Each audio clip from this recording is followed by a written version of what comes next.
So it's been almost 4 months since the Cayo Perico Heist was released into GTA Online, and normally I do these videos much earlier after the update drops where I, kind of talk about the DLC as a whole and give a whole review and my overall thoughts about it, but this time I just never got around to it until now. So in this video I want to discuss with you guys and answer the question, was the Cayo Perico Heist a success? Or was it an overhyped letdown? Feel free to answer the question down in the comment section. I'm interested to hear your guys' thoughts on it. For me personally, I think it's a bit of both. There are parts of the update that I thought were really good, and other parts that were the complete opposite and just were not so good.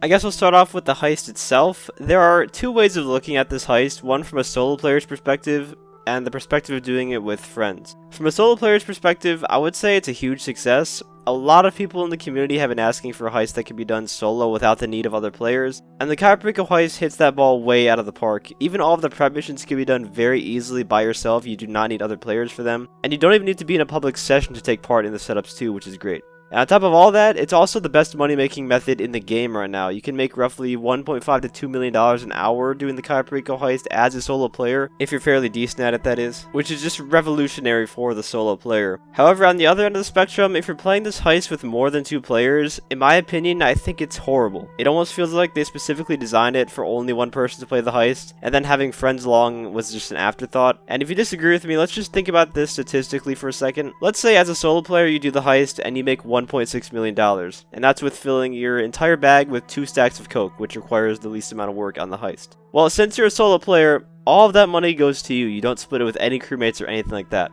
And all you had to do to achieve that was grab 2 stacks of coke at one location. Now let's say you add another player to the mix and earn a maximum of $2,050,000 with you both filling your bags with coke, because that would be another $450,000 on top of your own $450,000 of 2 bags of coke. Well, you're forced to give your partner at least 15% of that, so that leaves you with $1,742,500. So it's about $150,000 more than the solo take, but keep in mind that you now have to have 4 stacks of coke and a second player to achieve that, which makes the mission a lot more difficult than it needs to be. But now let's take a 4-man job with these same parameters. Each person gets 2 stacks of coke in the group. That's a maximum take of $2,950,000, assuming everything goes as planned and you don't get shot a single time and remain stealthy throughout the entire heist. Now you're required to give 15% to each of your 3 crewmates at the very least, which means you're only left with 55% of that $2,950,000, which only amounts to $1,622,500. This is only $22,000 more than doing the heist by yourself. And this would require so much more work out of you. You'd have to scope out 8 stacks of cocaine around the island, which means you'd probably be stopping at least 3 different landmarks in Cayo Perico.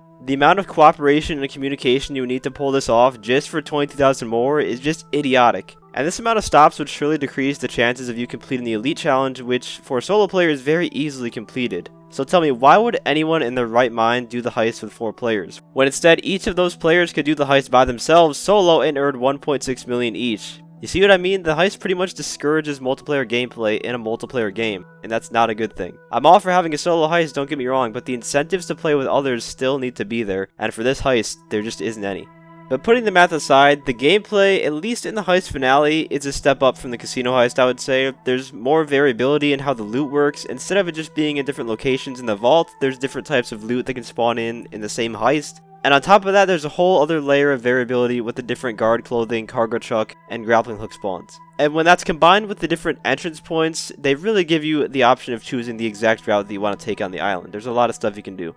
The setup missions, though, are kind of a different story. Most of them are just your generic GTA mission styles. Some of them use different interiors, which is cool, I guess. But for the most part, there's not much enjoyment doing the prep missions.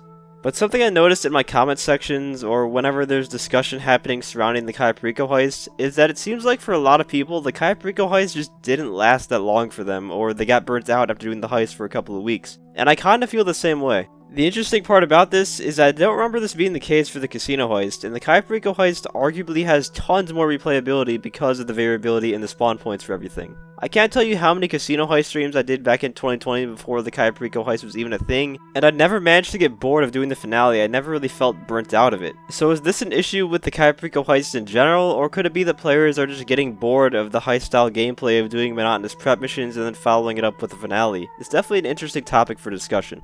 Now let's discuss the other content in the Cayo Perico Heist update. You would think that for something that Rockstar was calling the biggest update ever, it would be loaded with other amazing content aside from the heist. In my opinion, no update is good based on just the main content itself. A lot of the time, it's the vehicles or the weapons that truly give the DLC a good reputation amongst the community. Unfortunately, this is where the Cayo Perico Heist really struggles. In the weapons department, we received a brand new assault rifle, the military rifle, which is a very welcomed addition, I must say, as well as a new shotgun, the combat shotgun. These are two weapon archetypes that we have not seen new additions to in years. The Perico pistol is really just a gimmick, and it's yet another pistol which we seem to get with every single update for some reason, but overall the weapons weren't that bad. I actually quite like them. The vehicles though, and I'm going to include the drip feed content here as well, the vehicles were just not good, and I hate to admit it, but this is probably one of the worst updates for vehicles of all time. A majority of them are good ideas on paper, but they just were not executed properly at all. The Annihilator Stealth, the Alchemist, the Slam Truck come to mind. The only two vehicles that are somewhat cool and unique are the Toreador and the Kasatka. We got 4 Pegasus vehicles